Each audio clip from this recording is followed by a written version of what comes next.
Welcome to Fast Takes. Today we're going to take a look at the CPP lower control arms for your Chevy square body.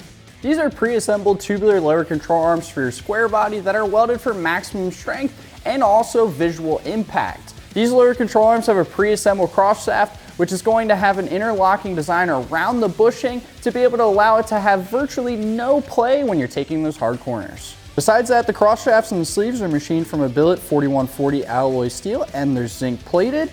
And the interlocking sleeve design is actually going to prevent hardware from loosening up over time. These control arms will also add 5 degrees of caster and full wheel travel with minimal friction.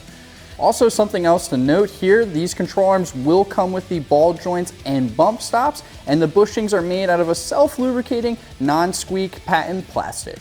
Another thing to just mention quickly, these control arms are going to be for a coil spring design, and they will work for any factory or replacement power steering system for your square body.